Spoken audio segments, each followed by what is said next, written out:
Mientras Will dirigía los himnos y al principio, él decía algo importante. Dios ha prometido en su palabra una presencia especial con su pueblo los domingos. Dios promete estar con el cristiano todos los días, Mateo 28. Y es cierto, donde quiera que esté un cristiano, el Señor estará ahí por medio de su Espíritu con el cristiano. Pero la Biblia enseña que hay una presencia especial los domingos, cuando la iglesia se reúne. De hecho, Apocalipsis dice que el Señor Jesucristo se pasea en medio de las iglesias. Él las conoce, Él está aquí. De hecho, Pablo dice que los predicadores hacemos la tarea, valga la redundancia, de predicar de parte de Dios y delante de Dios. Así que un día como hoy, exponer las Escrituras, no solamente vengo a decirles a ustedes qué dice Dios que ustedes deben de hacer, porque no es simplemente informar sus mentes, es decirles, Dios dice esto y tienen que hacerlo. Allá ustedes y yo si no lo obedecemos, sino que también el Señor mismo está aquí escuchando cada palabra. Y es una gran responsabilidad, como decía Will, trazar esa palabra dentro de lo posible humanamente con rectitud, ¿verdad? El Señor está con nosotros. Vamos a leer el texto que vamos a estudiar el día de hoy. Primera de Pedro capítulo 4, versículo 1 al 6. Dice así la palabra del Señor. Por tanto, puesto que Cristo ha padecido en la carne, armaos también vosotros con el mismo propósito, pues quien ha padecido en la carne ha terminado con el pecado, para vivir el tiempo que le queda en la carne, no ya para las pasiones humanas, sino para la voluntad de Dios.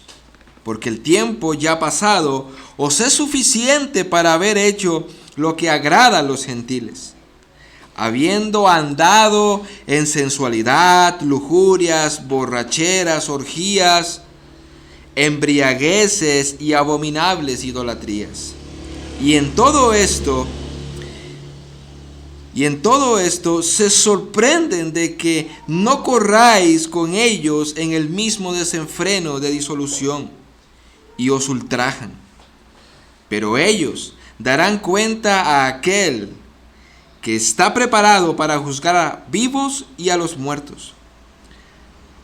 Porque con este fin fue predicado el Evangelio, aún a los muertos, para que aunque sean juzgados en la carne como hombres, vivan en el Espíritu conforme a la voluntad de Dios. Padre, te pedimos una vez más tu auxilio. Sé con el predicador, Señor. Te necesito. Y sé con mis hermanos que han de escuchar la palabra. Auxíliales a ellos también, Señor, a escuchar con atención, a meditar en lo que están escuchando. Que tu palabra cale en sus corazones como aquella espada de dos filos, Señor.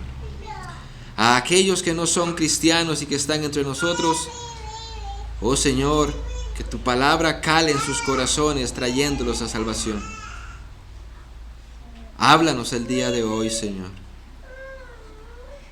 Guárdanos de las distracciones, Señor. Ayúdanos a mantener nuestra mente serena, fresca y atenta a tu palabra. Te lo pedimos en el nombre de Jesús. Amén y amén. Yo titulé mi sermón, Ya no corras con este mundo. Ya no corras con este mundo. En esta sección de la carta, como Wilmer leyó todo el capítulo 4 y se dieron cuenta, Pedro está hablando acerca del sufrimiento, de pruebas, y que el cristiano no se va a evadir de ellas. El escritor de esta carta, Pedro, llama a los lectores a examinar su estilo de vida a la luz de los sufrimientos de Cristo.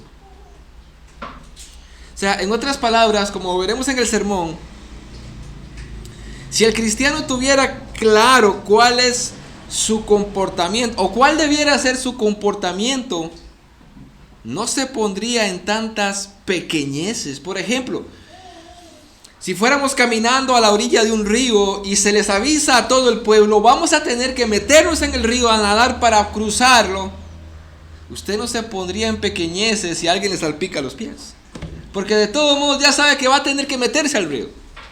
Pero si usted no está informado de que tiene que pasar el río y mojarse por completo, posiblemente usted se moleste si alguien le pringa los pies, ¿verdad?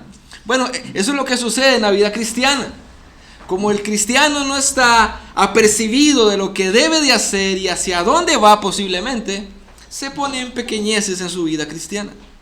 Entonces Pedro llama a los lectores a examinar su estilo de vida a la luz de los sufrimientos de Cristo.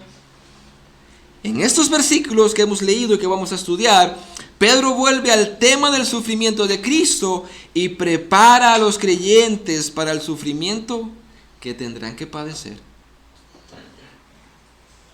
Y lo primero que quiero que veamos en el texto, hermanos, es que hay una voluntad de Dios para usted y para mí como cristianos. Hay una voluntad de Dios. Y eso lo encontramos en el versículo 1 y versículo 2 que vamos a leer. Vean la voluntad de Dios para usted el día de hoy. Por tanto, puesto que Cristo ha padecido en la carne, dice, también vosotros con el mismo propósito, pues quien ha padecido en la carne ha terminado con el pecado, para vivir el tiempo que le queda en la carne, no ya para las pasiones humanas, sino para la voluntad de Dios. Hay una voluntad de Dios en estos pasajes que vamos a examinar. Y en el versículo 1 encontramos una orden. Hay una orden en el versículo 1 que dice, armaos. Eso es un imperativo, armaos, ¿verdad? Esta palabra denota la idea de tomar armas, ¿verdad? Como si el cristiano, como si usted, y también los cristianos del primer siglo con más razón, como si el cristiano se estuviera preparando para una batalla. Y dice, ustedes deben de armarse. Esa es la idea, ¿verdad? En otras palabras, en una batalla, usted sabe sobre su enemigo y entonces debe de llevar el arma correcta, ¿verdad? Si usted va para una batalla, usted conoce a su enemigo, usted debe llevar el arma correcta. De hecho, le tengo una anécdota. Hay un amigo que está construyendo un rifle de ligas para tirar piedras. Él dice que es para tirar tacacos, ¿verdad? Y venía a mi mente, porque él lo dijo. Me llamaron de Ucrania y por eso estoy preparando el rifle tacacos, ¿verdad? Sería ilógico ir a una guerra contra Rusia o contra Ucrania y llevar un rifle de madera de ligas que tira tacacos. Sería ilógico, ¿verdad? Bueno, lo que Pedro está diciendo aquí, el cristiano debe de armarse. Usted está en una guerra y debe de tomar el arma correcta para pelear esa guerra, ¿verdad? Para estos cristianos, sus enemigos era el mundo, la corriente y el Estado en aquel momento. Ese era su enemigo. Y debían estar bien armados para esta batalla a muerte. A muerte. Entre ellos y el mundo, en esa batalla, solo uno de los dos iba a salir vivo. Y ustedes conocen el trasfondo histórico de Primera de Pedro. Estaban en persecución e iban a enfrentar en pocos meses la mayor persecución que ha enfrentado el cristianismo. Así que Pedro, por medio del Espíritu Santo, o más bien el Espíritu Santo por medio de Pedro, está preparando a estos cristianos que se iban a enfrentar a la mayor persecución, a la más sangrienta del cristianismo. Solo uno iba a salir vivo, o el mundo, la bestia de Apocalipsis, o el cristiano. Por esta razón, vemos lo que Jesús les dice en este texto a ellos. Empieza presentando a un enemigo como cuando alguien quiere aprender primeros auxilios. ¿Cuántos han querido llevar algunos cursos de primeros auxilios? Bueno, cuando alguien quiere llevar o aprender un curso de primeros auxilios, el rescatista, antes de ponerlo a usted a maniobrar lo que tiene que hacer, él primero viene y lo hace en su propia persona, cómo es que se hacen las maniobras de primeros auxilios, y luego le dice, ahora sí, repítalo tú. Yo recuerdo que cuando yo estuve llevando algunas maniobras de primeros auxilios con un cruz rojista, él trajo un muñeco y él empezó a explicarnos cómo se hacían las maniobras con un niño, con un adulto, etc. Y luego nos puso a nosotros a practicar, a hacer lo mismo, ¿verdad? Aquí el Espíritu Santo hace lo mismo. Aquí el Espíritu Santo hace lo mismo. ¿Por qué? Porque si ustedes deben de armarse, deben de prepararse para esta guerra, pero como así el cruz rojista, él nos ha dejado un ejemplo primero. En el versículo 1, el ejemplo señalado es que Cristo sufrió. Ven el versículo 1. Ustedes deben de armarse. ¿De qué debo de armarse? Ok, primero les voy a dar un ejemplo de qué es lo que usted debe de tomar como arma para vivir como cristiano. Y dice, por tanto, puesto que Cristo ha padecido en la carne, ese es el ejemplo dado, ¿verdad? Puesto que Cristo ha padecido en la carne, como aquel rescatista, Cristo hizo lo que ahora se les pide hacer a ustedes y a mí. Él vino y hizo la maniobra, para que me entiendan. Él vino y padeció en la carne, sufrió en la carne, a tal punto que murió, siendo justo. Como aquel rescatista, Cristo lo hizo y nos pone el Espíritu Santo a Jesús. Ese es el ejemplo que ustedes deben de seguir. Entonces, entendamos un poquito el ejemplo que nos pone el Espíritu Santo aquí, para luego ver de qué es lo que nos debemos de armar.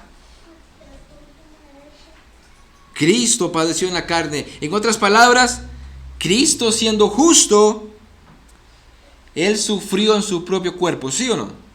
En su cuerpo humano llevó dolor, sí, ok. Fue despreciado Jesús. Sí, también fue despreciado. Se burlaron de Él. Sí, también se burlaron de Él. Lo golpearon. Claro que sí. Lo humillaron. Por supuesto que sí. Y le quitaron la vida. Este es el ejemplo que el Espíritu Santo les presenta a estos creyentes del primer siglo y a nosotros el día de hoy. Nos presenta este ejemplo de Cristo y ahora dice, ok, con un propósito. Este es el ejemplo que les presento con un propósito. Versículo 1, parte B. Así que Cristo padeció en la carne, armaos también vosotros del mismo propósito. ¿Ven? Aquí está el ejemplo. Ahora sí, ármense ustedes de lo mismo. O sea, es como lo que les dije al principio. Si usted sabe que tiene que cruzar el río, porque eso es lo que se le manda, y Cristo pasó nadando primero, ahora sí, haga lo que Cristo hizo, mójese por completo. Usted no se va a poner en chiquilladas de que le pringaron los pies. Porque ya usted tiene que armarse de ese pensamiento de lo que Cristo hizo, a usted también le toca, ¿verdad? Tenemos que tomar esa vida sufriente, todo el capítulo 4 habla de eso, una vida sufriente, si es necesario, según la voluntad de Dios, como dijo Pedro la semana pasada que lo leímos, para glorificar a Dios. Una vida sufriente. Claro, estos creyentes del primer siglo, en pocos meses, como les decía, iban a experimentar la persecución más sangrienta del cristianismo. Y Dios les dice que tomen el papel, el guión que tomó Jesús. ¿Verdad? Si esto es cierto, que sabemos que es cierto porque aquí está en la Biblia, si es cierto de que debemos de tomar el papel que jugó Jesús también, de sufrir en esta vida, si es necesario bajo la voluntad de Dios, a tal punto de dar su propia vida, de morir, si eso es cierto, ¿dónde metemos la idea de la mejor vida ahora? Como dijo Joel Osteen. ¿En dónde metemos eso? ¿O en dónde metemos la idea de pare de sufrir. Que es parte del evangelio del día de hoy. Pare de sufrir. En donde metemos la mala aplicación de que Dios nos ha puesto por cabeza y no por cola. Porque este pasaje se ha usado en las iglesias para decir, usted no tiene por qué sufrir. Dios te ha puesto por cabeza y no por cola, malinterpretando el pasaje. ¿Verdad? La pregunta es, ¿Dios nos ha puesto por cola, dirían los cristianos del primer siglo? ¿Nos ha puesto por cola colgados en una cruz, encendiados en llamas? Y iban a aplicar ese pasaje de que Dios no nos ha puesto por cola, sino por cabeza. Pero hoy los cristianos se quieren jugar la vida de chiquitos bonitos, de que no me maltraten, no me digan, Vas a tener que cruzar el río. No se pongan chiquilladas porque le pringaron los pies. ¿Me entienden lo que Pedro está diciendo? Los está preparando para lo que iba a venir. Nos ha puesto por cabeza colgados en una cruz. El pasaje no hablaba de eso, era obvio. ¿Dónde colocamos a muchos creyentes hoy día que se resienten porque no se les saludó en la iglesia? Porque eso sucede. Es que el pastor no me saludó, es que el hermano me hizo mala cara. Vas a tener que meterte al río, tranquilo. ¿Verdad? Hoy se pelean porque si hay aire acondicionado o no van a la iglesia. Vas a tener que meterte al río, tranquilo. No se pongan pequeñeces. O mucha gente cristiana en la iglesia peleando o disgustada porque no me gustó cómo cantaron.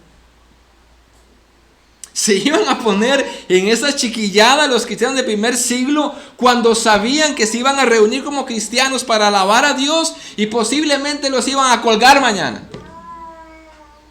No me gustó cómo cantaron hoy. ¿Ven la idea de que si usted sabe que tiene que cruzar el río, usted no se va a enojar porque le pringaron los pies? Me quitaron la silla donde me siento. Y eso sucede en las iglesias. Parece que tiene una patente la silla. O las bancas. No seamos niños, hermanos. Esas son actitudes de niños. Vean. Solo vean a lo que somos llamados aquí. Solo vean a lo que somos llamados aquí, a tomar la decisión, a tomar la actitud, a tomar el coraje, la valentía, la fuerza, el amor, la obediencia de sufrir como lo hizo Cristo. A eso somos llamados.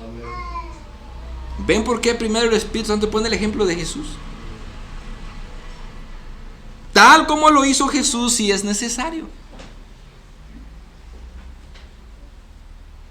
Y nosotros en esas chiquilladas, hermanos. Yo me imagino a Pablo, posiblemente rojo, con las orejas rojas, escribiendo 1 Corintios, diciéndole, todavía son niños, todavía se ponen en eso.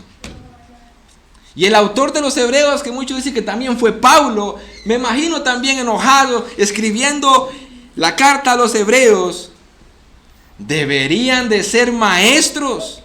Tienen años en el cristianismo. Deberían de ser maestros. Deberían de estar maduros ya. Y necesitan que le pongan el chupón en la boca todavía.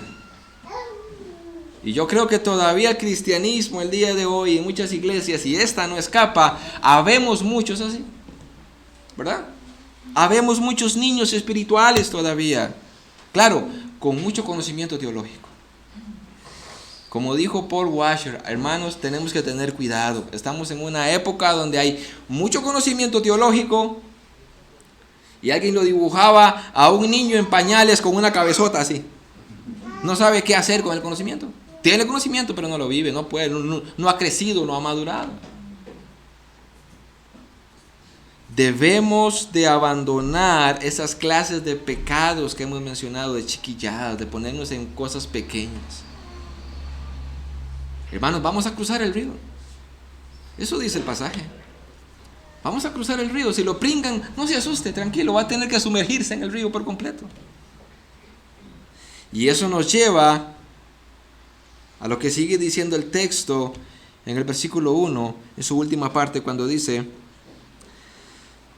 armaos también vosotros del mismo propósito, pues quien ha padecido en la carne ha terminado con el pecado. En otras palabras, ya no vivimos para nosotros. Si usted ha nacido de nuevo, ya usted no vive para usted. Cuando dice, pues quien ha padecido en la carne ha terminado con el pecado, se puede entender de dos maneras y se las voy a explicar. Pero hay una que es la más conveniente por el contexto.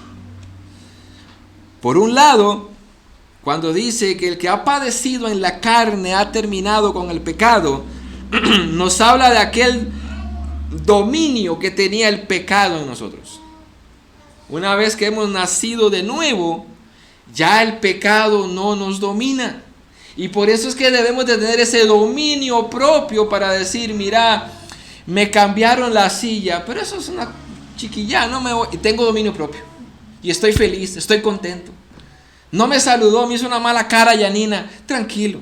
Seguro andaba enferma, no sé, tranquilo, ¿verdad? Tengo dominio propio, ya el pecado no me domina. Dice Romanos capítulo 6, versículo 2, de ninguna manera, nosotros que hemos muerto al pecado, ¿cómo podremos seguir viviendo en él? Ahí vemos la idea de que el cristiano muere al pecado estando vivo. Así que cuando Pedro dice, el que ha padecido en la carne ha terminado con el pecado, está hablando del cristiano aún vivo, que por el poder del Espíritu Santo ya el pecado no tiene ese dominio sobre nosotros.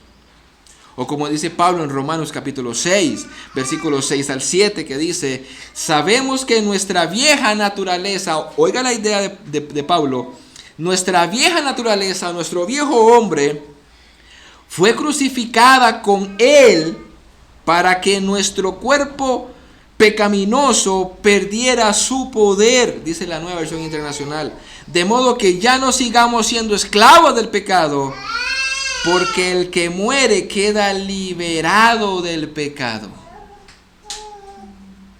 ¿Qué está diciendo Pedro entonces? Bueno, si nos toca armarnos del mismo valor y actitud y aptitud que tuvo Cristo para vivir la vida cristiana, dice, ustedes cuentan ahora con el Espíritu Santo que les va a hacer morir, o le ha hecho morir, mejor dicho, el poder del pecado, para que ustedes puedan vivir de ahora en adelante de una manera diferente. Y claro, yo tenía que aplicar eso a la vida de hoy, por eso les hablé de ponerse en pequeñeces y todo eso, ¿verdad? En el contexto de la carta, tenía que ver con no responder mal por mal, ni vengarse ellos mismos. La pregunta es, según el versículo 1, cuando dice que el que ha padecido en la carne ha muerto o ha terminado con el pecado, la pregunta es, ¿cuándo pasó eso? ¿Cuándo pasó eso? Bueno, yo respondería cuando Él nos hizo nacer de nuevo y aplica el sacrificio de Cristo a nuestra vida. Ahí hemos muerto al pecado. ¿Sabe por qué? Así lo dice el contexto de este pasaje.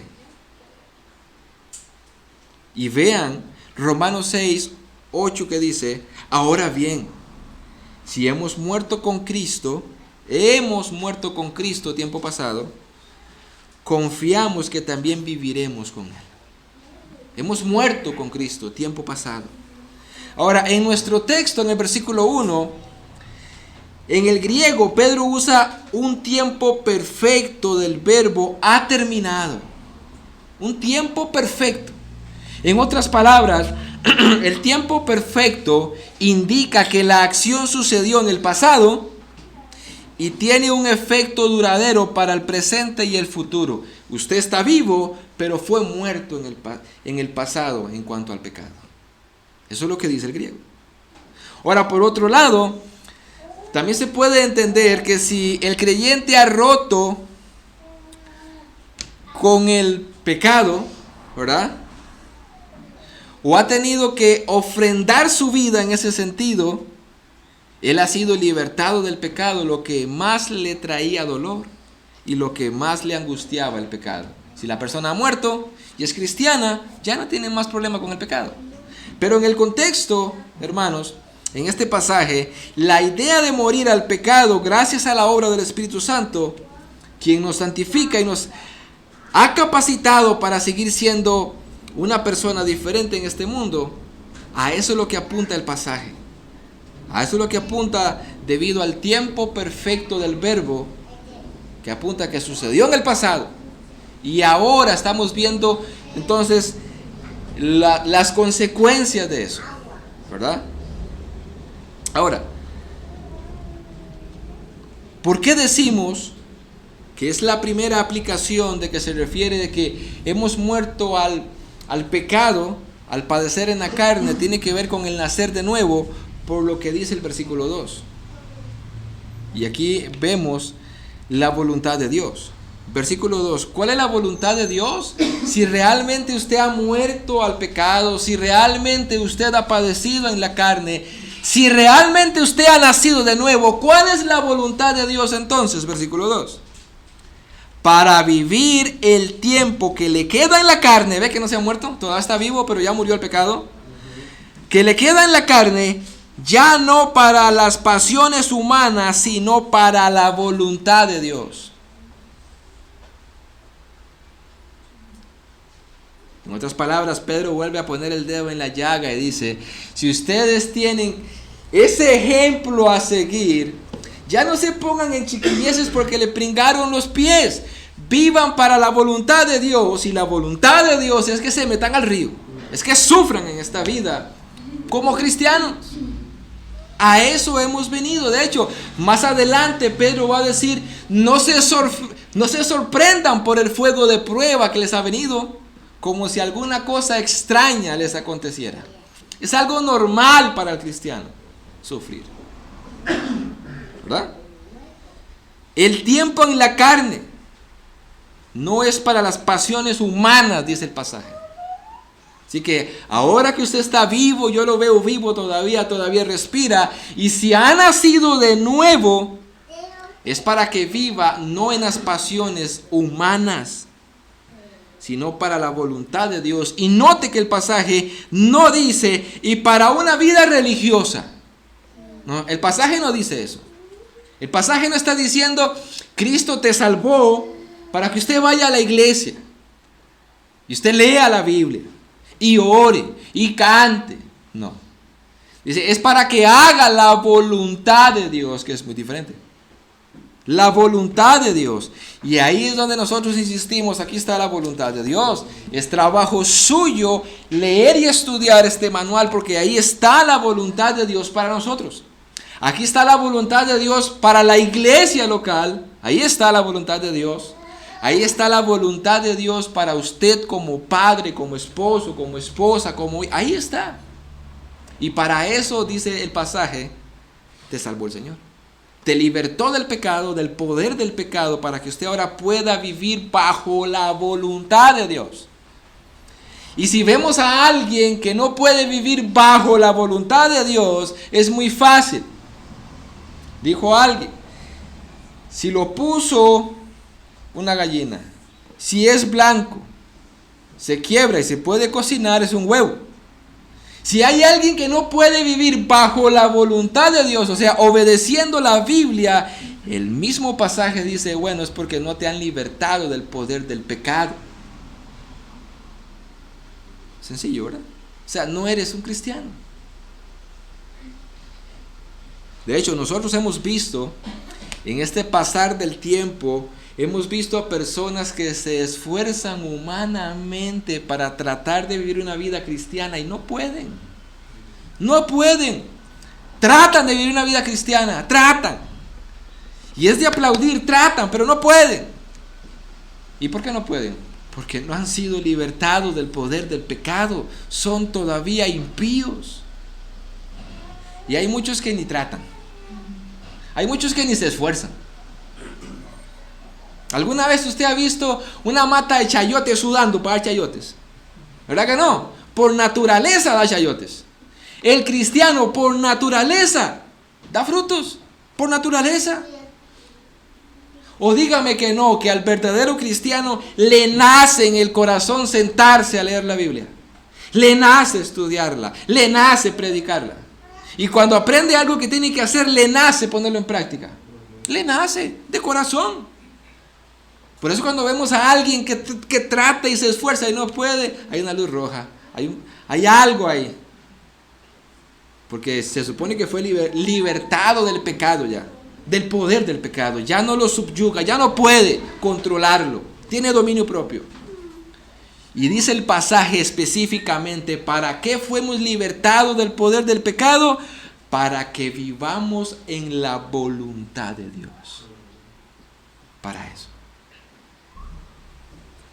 Así que, hermanas, si ustedes fueron libertadas del poder del pecado que traían, es para que ahora vivan bajo la voluntad de Dios como esposas y como madres. No que quieran o no quieran, es que les van a hacer. Y sé que van a traer problemas y van a luchar, pero es la vida del cristiano. Igual los hombres. Si usted fue libertado del poder del pecado, bueno, ahora tiene una voluntad escrita aquí, no en el aire, escrita aquí, de cuál es la voluntad de Dios para usted como hombre, como esposo, como padre. Ahí está escrita. Y si no la está cumpliendo, debería de tener miedo. Porque si eres un cristiano, vas a acarrear entonces de parte de Dios disciplina y aún terror. Porque si no eres un cristiano y Dios no te trae disciplina por no estar haciendo la voluntad de Dios como esposo, lo que te espera es el infierno. O sea, aquí no hay gris, hay blanco o negro. ¿Verdad? Blanco o negro. Para la voluntad de Dios. O sea, para vivir de acuerdo a lo que encontramos en las Escrituras. Para eso fuimos libertados del pecado.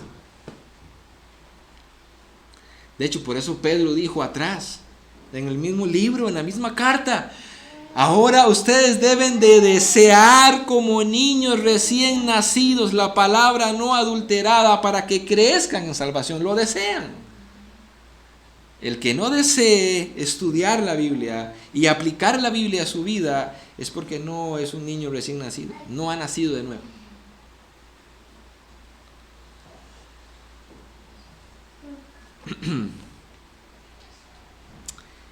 Hermanos, esta idea que vemos aquí de que hemos sido libertados para hacer la voluntad de Dios o para vivir en la voluntad de Dios, echa por tierra la idea que muchos tienen erradamente de que los que creemos que la salvación no se pierde, ellos dicen, ustedes enseñan que la salvación no se pierde para vivir como le da la gana.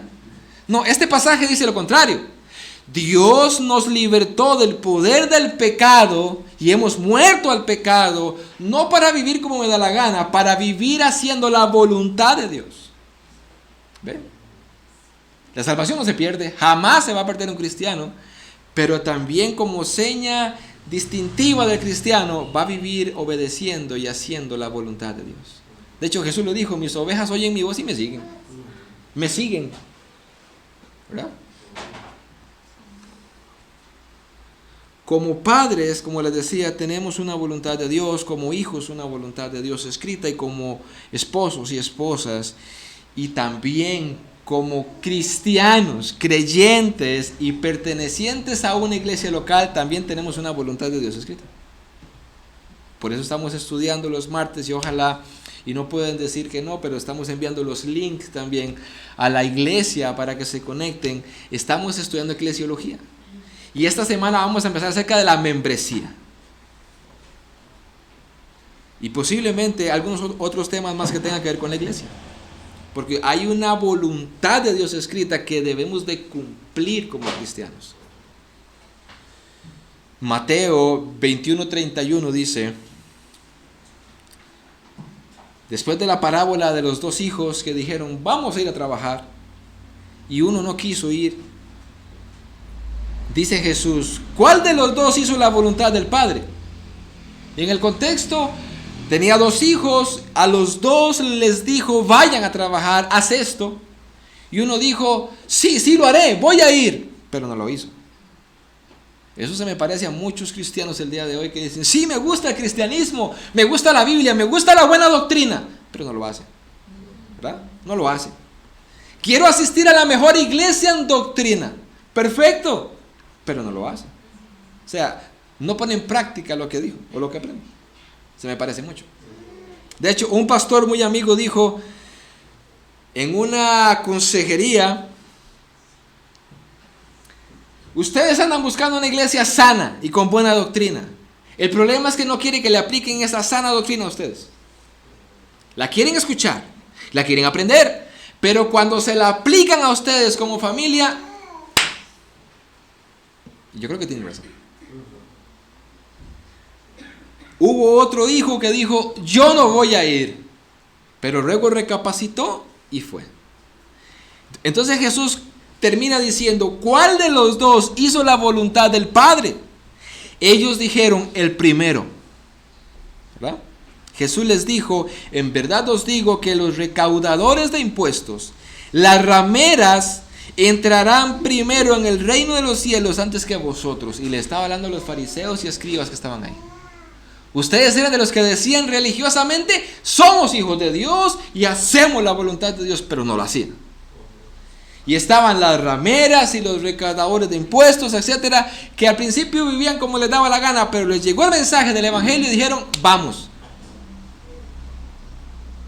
Es para eso que fuimos rescatados. Es para eso que fuimos libertados del pecado. Para hacer lo que la Biblia dice. Para obedecer. Ahora, según lo que Pedro está diciendo, hemos terminado con el pecado gracias a la obra de Cristo en nosotros. Y dice el versículo 2, para vivir el tiempo que queda en la carne, no para las pasiones humanas, sino para la voluntad de Dios. En otras palabras, debe de haber un antes y un después en el cristiano. Debe de haber un antes y un después. Y eso me lleva a mi segundo encabezado. La vida de pecado. Versículos 3 y 4. Dice el versículo 3. Porque el tiempo ya pasado os es suficiente para haber hecho lo que agrada a los gentiles, habiendo andado en sensualidad, en lujurias, borracheras, orgías, embriagueces y abominables idolatrías. Y en todo esto se sorprenden de que no corráis con ellos en el mismo desenfreno de disolución y os ultrajan. De ahí saqué la idea de no corran con el mundo. No corran con el mundo. La vida de pecado. Debe de haber un antes y un después en usted y en mí si verdaderamente somos cristianos. Hay un pasado pecaminoso, dice Pedro. Hay un pasado pecaminoso que todos llevamos. Vean el versículo 3. Porque el tiempo ya pasado os es suficiente para haber hecho lo que agrada a los gentiles. Hermanos, ¿cuántos pecados practicábamos nosotros antes de venir a Cristo? Un montón. Es más, Santiago dice que cada uno tiene una concupiscencia. Cada uno lleva por dentro un deseo pecaminoso hacia ciertos pecados. Y otros a otros. Por ejemplo, para muchos poner aquí una botella de licor es un pecado, de una tentación. Para mí no. Yo nunca fui dado a tomar y emborracharme. Para otros, el que le llegue el olor a un tabaco o a la marihuana es un pecado, es una tentación, porque hay una concupiscencia diferente. Y para otros no. Pero hay un pasado. Cada uno de nosotros arrastra un pasado de donde Cristo nos libertó, ¿verdad? Ahora, el pasaje dice, espero que les haya bastado ya eso. Ya ese tiempo tuvo que haberles bastado a ustedes. Ya les bastó. Ahora, el problema sería si hay alguien que dice, no, todavía no me bastó, todavía quiero seguir. Ahí hay un problema, ¿verdad? Todos tenemos un pasado. Todos nos revolcamos en un barro. Todos. Y vivíamos a nuestros antojos. Todos. ¿Y sabe qué era lo peor? Que no sentíamos que pecábamos delante de Dios. Los que aprendimos a fumar siendo jóvenes o niños, nos escondíamos de los padres, nos escondíamos de la gente adulta para que no nos vieran, para que no nos acusaran. Pero no nos importaba si era pecado o no era pecado delante de Dios. Los que andábamos haciendo cosas raras por allá, nos escondíamos de que la gente no nos viera. Pero no había un pensamiento de estoy pecando contra Dios.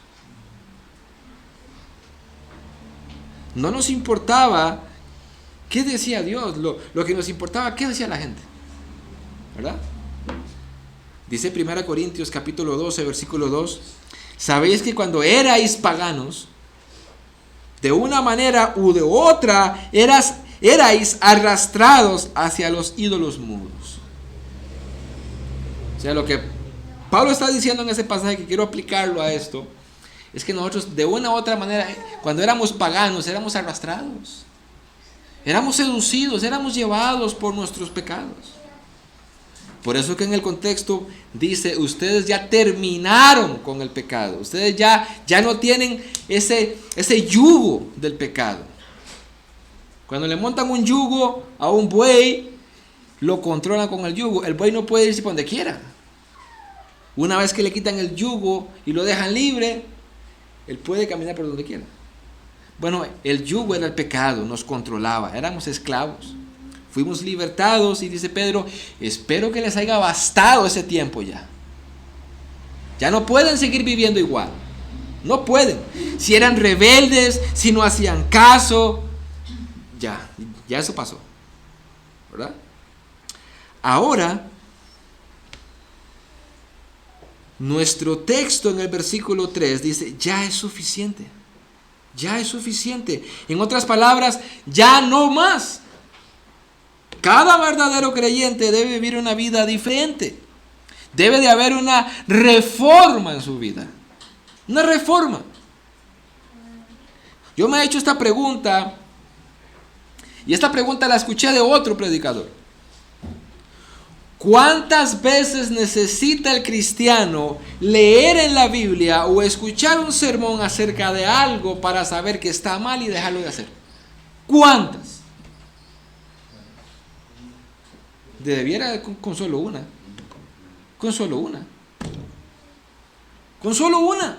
Si usted lee aquí, es pecado tal cosa y yo quiero esto, una. Es suficiente para el cristiano. Claro, como somos pecadores y tenemos ese conflicto dentro de nosotros, muchas veces somos desobedientes. Y somos desobedientes. Pedro dice, debiera ser suficiente ya. Debería ser suficiente. Debe haber una reforma en nuestra vida. Si realmente Cristo ha llegado a nuestra vida, debe de haber un cambio. Ustedes saben la historia del tráiler, ¿verdad? Supongamos que usted va en la 27 en una patineta y se topa un tráiler que viene a 100 kilómetros por hora, no sé, y usted le da de frente a ese tráiler. Yo supongo que después de ese encuentro con el tráiler usted no camina igual, ¿verdad que no? Es más, le va bien si respira después de eso. ¿Por qué hemos pensado que tener un encuentro con Cristo nos va a permitir seguir caminando igual? ¿Es mayor el tráiler que Cristo? Por supuesto que no. Por supuesto que no. Bueno, debiera ser suficiente entonces haber vivido así y ahora haber un cambio en nuestra vida. Dice Segunda de Crónicas, leo para ustedes 15:8.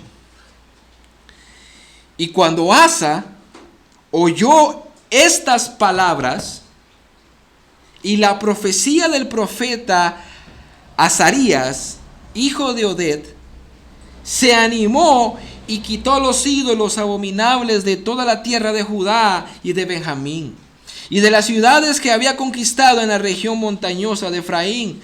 Entonces restauró el altar del Señor que estaba delante del pórtico del Señor. ¿Cuándo hizo esa reforma Asa? Cuando oyó las palabras y las que trajo el profeta.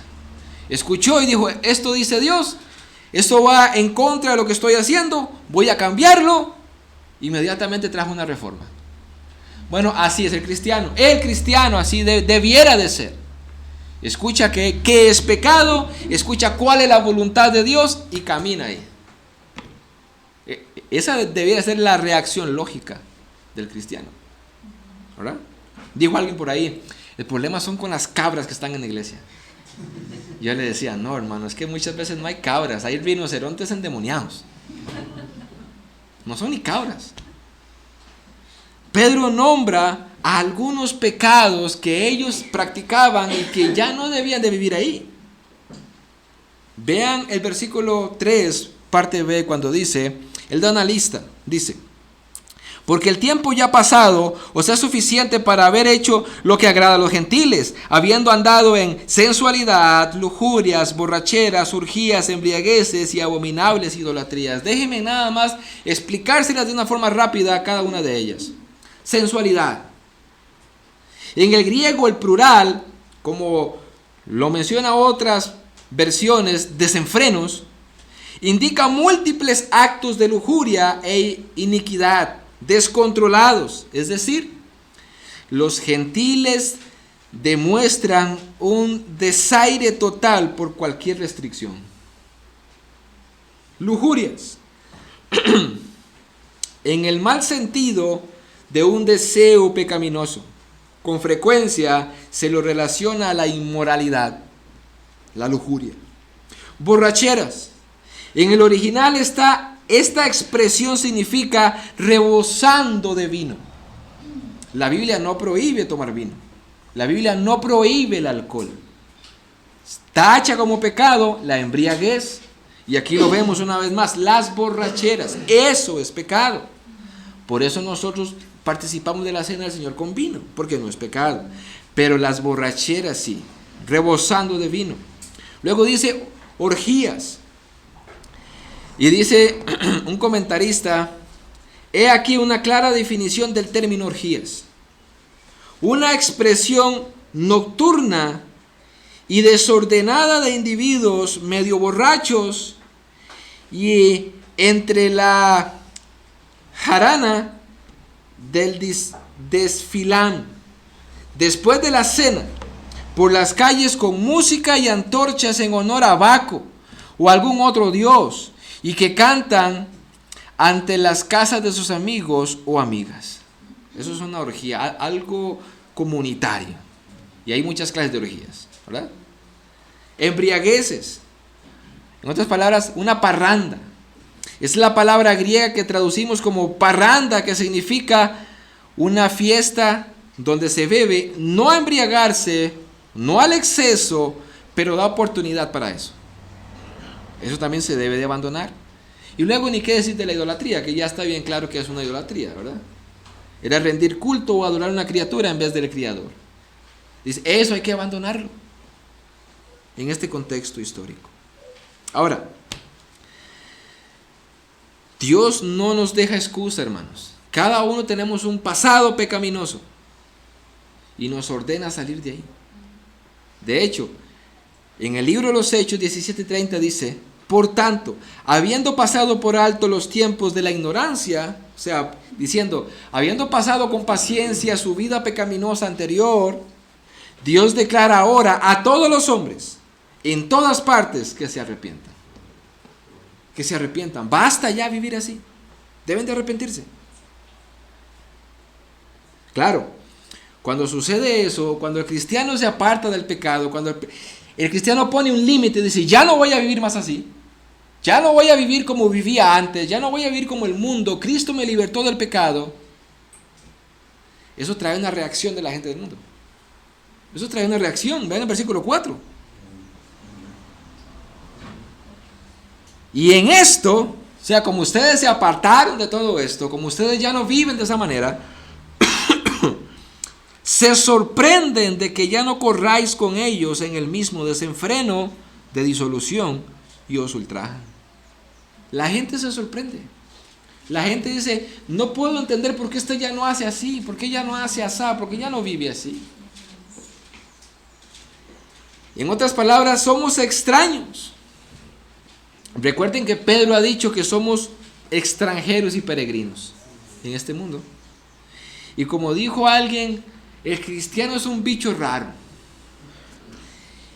Y el cristiano reformado es aún más raro todavía, ¿verdad? Ellos se sorprenden, hermanos, de no ver que usted se comporta diferente. Se sorprenden a no ver que usted no vive como vivía antes. Y el cristiano se sorprende al ver y al oír el evangelio. Se sorprende. Lo ve a usted predicar, se sorprende. Y ve el poder del evangelio en usted y se sorprende.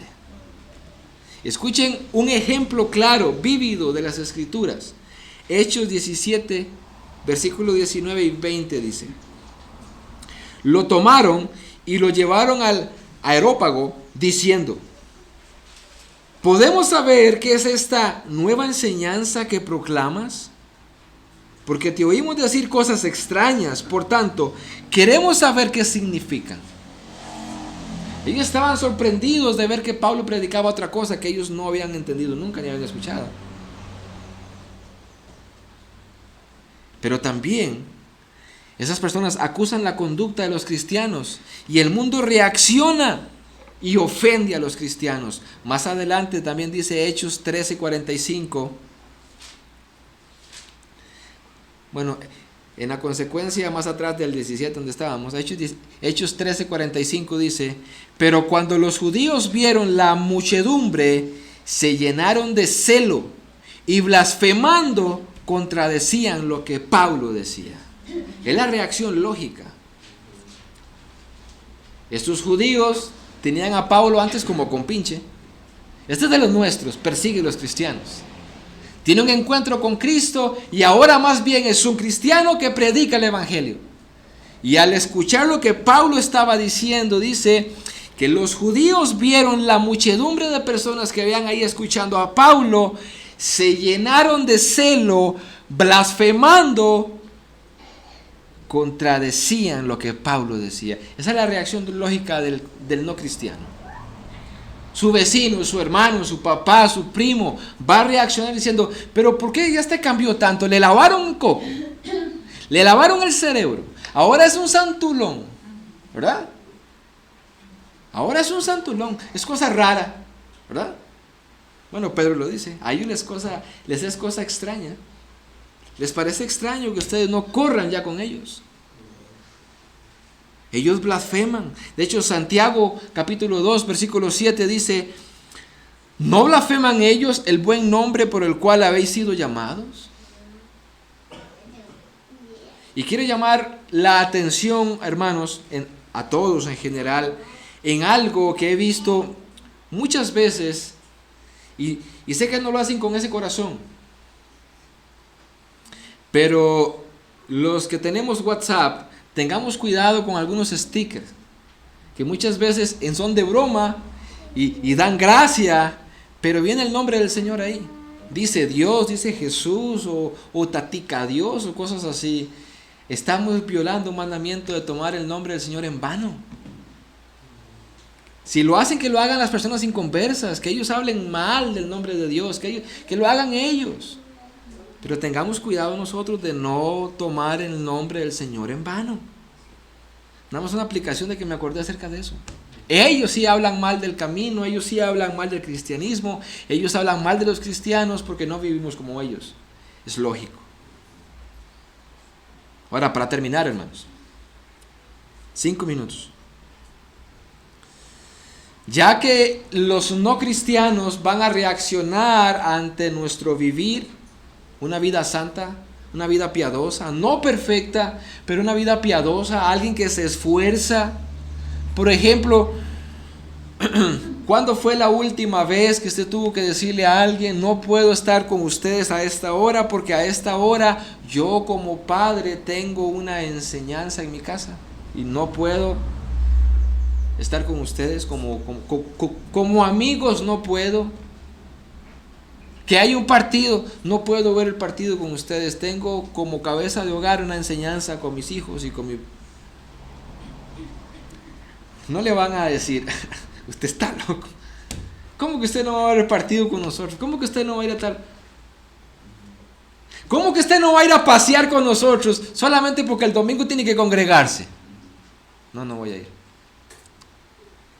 Yo ahora, Jesús me libertó del poder del pecado para vivir en obediencia a su voluntad. Y su voluntad dice que yo debo de venir el domingo, el primer día de la semana, a celebrar que Él ha resucitado y compró mi vida. Me rescató. Claro, para la gente de allá es raro eso. Esperemos que no sea raro de aquí para acá. Ellos no lo entienden.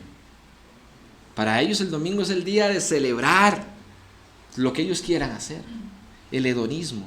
Es mi día. Es mi día libre. Hedonismo, pecado. Voy a hacer lo que yo quiera. Sí, a ellos les resulta extraño. Para mi familia fue extraño al principio de que los cumpleaños, las fiestas, matrimonios, yo no podía ir, yo estaba con lo que estaba. Y si concordaba con las horas, yo no podía ir. A mis compañeros de trabajo también les resultó extraño que ya no hicieran malas palabras o cosas. Sí, va a ser extraño. Ahora, como para ellos eso es extraño y blasfeman el nombre del Señor y nos ultrajan a nosotros, hay un juicio para ellos. Versículos 5 y 6. Pero ellos darán cuenta a aquel que está preparado para juzgar a vivos y a muertos. Qué declaración, hermanos. Es como si Jesús estuviera preparado con el martillo aquí del juez para decir culpable. Muchos dirían a los leones, ¿verdad? Él está preparado para juzgar. Él está preparado. Muchos pintan dentro de su cristianismo a un Jesús sonriendo, con las manos abiertas, esperando que todo el mundo se muera para abrazarlo. No. Él está preparado para juzgar vivos y muertos. Todos los días se mueren personas. Y usted lo ve en el Facebook y es lamentable. Y sabemos el dolor que conlleva para los familiares. Claro, no somos de hierro, somos de carne y hueso y hemos perdido familiares también. Pero la idea que quiero atacar es que ponen, bueno, ya descansa en paz, que el Señor lo reciba en su gloria. Y usted sabe que es un impío. No, Jesús estaba preparado no para abrazarlo, para condenarlo. Para eso estaba preparado Jesús. Eso es lo que dice Pedro. Y le ponen, no es un adiós, es un hasta luego. Y yo dije, bueno, yo no.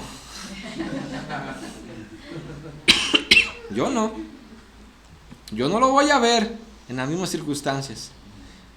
Hermanos, y esa es la mentalidad de la gente. Usted la puede ver. Es un hasta pronto, ya casi nos vemos. Bueno, yo no sé dónde los va a ver usted, pero yo espero yo no verlos donde Él va. Él está preparado para juzgar vivos y muertos. Aquellos que estaban rechazando el Evangelio y persiguiendo a cristianos en ese momento, a esos vivos está preparado para juzgarlos. Y a los que ya se murieron también. Hay una rendición de cuentas. Cada persona va a rendir cuentas. Cada uno de nosotros va a rendir cuentas. Y yo espero que cada uno de ustedes haya pasado y experimentado el nuevo nacimiento. Porque si no, con este pasaje yo le vuelvo a recordar, lo que le espera es la condenación. Y a Jesús no como aquel que lo va a abrazar, como aquel que le va a decir, apartaos de mí, malditos, al fuego eterno. A eso es lo que va a escuchar. Hay una rendición de cuentas, según este pasaje bíblico. Y para el contexto también era un ánimo para los cristianos. Saber que iban a tomar el ejemplo de Jesús a sufrir, y aquellos que lo están haciendo sufrir, ellos van a dar cuenta. Dios les va a pagar. Como dice también Pedro, más adelante en su segunda carta, es justo dar retribución a los que los atribularon a ustedes. Dios les va a dar retribución a ellos. Y era un ánimo para ellos decir, sí, nos van a maltratar, pero sabemos que Dios hará justicia. Sigamos orando por estos que nos están haciendo sufrir, pero sabemos que hay un juez que los va a castigar si no se arrepienten. Y la idea es lo mismo, hermanos. Hay muchos tal vez aquí presentes que no son cristianos. Y yo quiero advertirles, vas a tener que dar cuentas a Dios. De cada cosa que ha pensado incluso, vas a dar cuentas. Sigue diciendo el pasaje, versículo 6. Porque con este fin fue predicado el evangelio a los muertos. Y aquí hay una infinidad de explicaciones y de interpretaciones. Lo que yo creo, hasta mi conciencia, lo que he leído y estudiado, ¿a qué se refiere?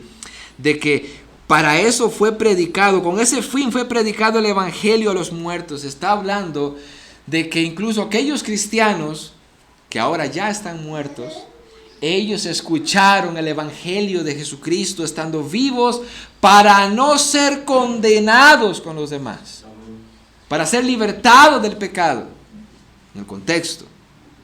Y aunque sufrieron en la carne, aunque posiblemente dieron sus vidas, no fueron condenados como los demás.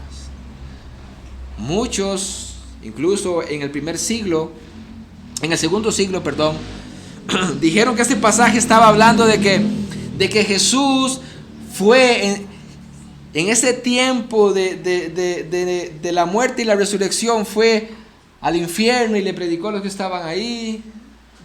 Pero no tiene sentido porque ya están condenados. Jesús dijo, esta es la condenación. La luz vino al mundo y la gente rechazó al Hijo de Dios, ya están condenados. Y también Pablo dijo que hay una sola forma de ser salvo, y se lo voy a parafrasear, y dice que después de la muerte viene el juicio. El que murió sin Cristo no tiene forma de salvarse, por lo cual no tendría razón lógica de que a un muerto en su espíritu se le predique el evangelio, ya está condenado. Lo que Pedro está diciendo, aún a los muertos, a nuestros hermanos que ya murieron, a ellos se les predicó el evangelio. A ellos se les predicó el evangelio, y dice, para que aunque sean juzgados en la carne, como hombres vivan en el espíritu conforme a la voluntad de Dios. Y otros aplican el pasaje a los muertos espiritualmente hablando, como Efesios 2:1. Estábamos muertos espiritualmente y Él nos dio vida al predicarnos el evangelio. ¿Verdad? Hermanos, como conclusión, yo espero que podamos decir, según el versículo 6, a nosotros se nos predicó el evangelio, y que nuestros hijos y nuestros nietos puedan decir, sí, mi papá está muerto ya, mi abuelo ya murió, pero a él se le predicó el evangelio y él está vivo en espíritu, tiene vida eterna, no fue condenado como en el contexto a los demás, que Jesús estaba preparado para juzgarlos. Hermanos, nadie tiene comprada la vida, nadie. Y yo creo que hay muchos aquí que si murieran hoy, por el testimonio y la vida que han dado, dudaríamos de la salvación. No se jueguen el chance. No se jueguen el chance. Y a los que son cristianos, que hemos visto un fruto de arrepentimiento en ustedes, yo les animo con este pasaje una vez más. Dios nos libertó del pecado. No creamos el engaño de Satanás de que tenemos que vivir en ese pecado. Dios nos libertó del poder del pecado para vivir en la obediencia a Dios. Cada vez que venga esa tentación, recuerde, Dios nos libertó del poder del pecado. Ahora podemos decirle, no gracias. Viene la tentación, no gracias. Yo puedo decirlo, Dios me libertó. Vivamos para el Señor. Aunque nos toque meternos en ese río de dolor y tener que cruzarlo. Y termino con esta aplicación una vez más. La audiencia de este pasaje en unos pocos meses iban a experimentar la mayor persecución, por lo cual iban a estar preparados, armados del mismo pensamiento y propósito que Cristo. Vine a sufrir. Si esa fuera, y ojalá que sea nuestra mentalidad como cristianos, no nos vamos a poner en pequeñeces entre nosotros. Vamos a dejar las cosas de niño y vamos a crecer. Vamos a orar. Padre, gracias por tu palabra.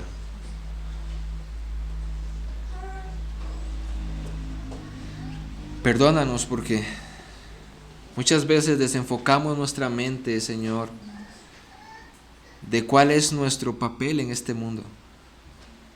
Si Cristo es nuestro ejemplo, como dice Pedro, que sufrió, no podemos pretender vivir siempre a nuestro gusto.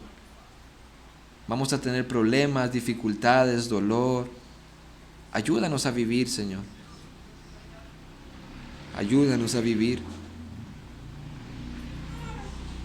Enséñanos a padecer, a sufrir el agravio, a poner la otra mejilla. Perdónanos cuando no lo hemos hecho, porque todos nosotros hemos pasado por eso, Señor.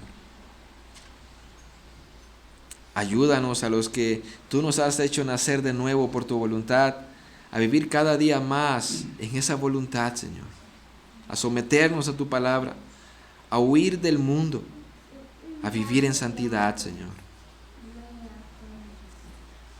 Oramos por aquellos que han escuchado este mensaje y todavía no han nacido de nuevo, Señor.